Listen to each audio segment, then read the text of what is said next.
banyak kiai-kiai yang mau mengalahkan Nabi Muhammad SAW. Lalu saya kasih tanda tanya. Kenapa? Kalau Anda bertanya, jawabannya adalah pada saat mereka melakukan perbuatan yang Nabi nggak contohkan, lalu kita tanya, Pak Kiai, kenapa Anda lakukan ini? Mereka akan mengatakan, ini kan baik. Maka saya kembali bertanya, apakah Anda berani mengatakan di depan Nabi SAW, kalau begitu ya Rasulullah, Anda nggak ajarin, tapi ini kan baik, jadi saya mau buat. Maka sama saja Anda mengatakan, maaf Rasulullah, saya lebih tahu daripada Anda. Nabi nggak pernah ajarin terus mau dibuat, ngapain? Sedangkan yang disunnahkan saja sudah banyak. Bapak Ibu sekalian, terapkan sunnah saja, itu udah banyak, terbengkalai. Ini mau ngarang-ngarang perbuatan yang Nabi tidak contohin, bagaimana caranya?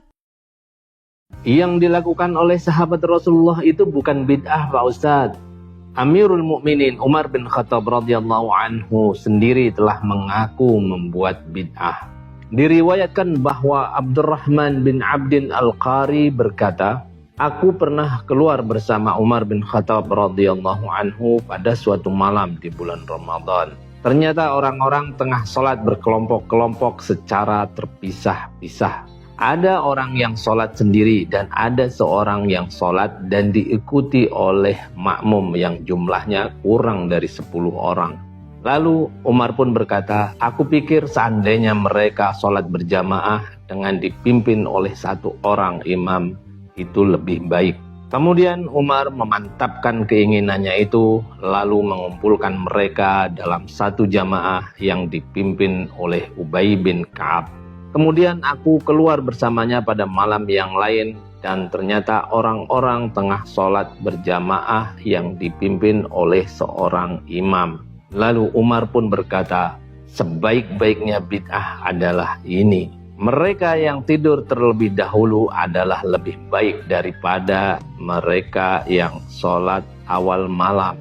Maksudnya tidur terlebih dahulu agar mereka bisa sholat di akhir malam. Sedangkan orang-orang secara umum melakukan sholat di awal malam. Hadis riwayat Bukhari.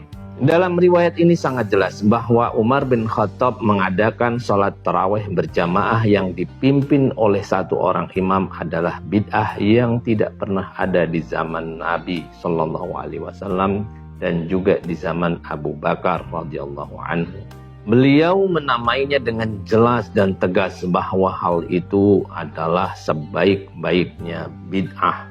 Dan Imam Syafi'i pun menjadikan perkataan Umar bin Khattab tersebut sebagai dalil pembagian bid'ah. Di dalam kitab Hilyatul Aulia jilid 9 halaman 76 disebutkan bahwa beliau berkata, bid'ah itu ada dua, bid'ah yang terpuji dan bid'ah yang tercela. Bid'ah yang sesuai dengan sunnah adalah bid'ah yang terpuji. Sedangkan bid'ah yang menyelisihi sunnah adalah bid'ah yang tercela. Dalilnya adalah ucapan Umar bin Khattab mengenai sholat tarawih berjamaah yang dipimpin oleh satu orang imam. Sebaik-baiknya bid'ah adalah ini. Wallahu a'lam bishawab.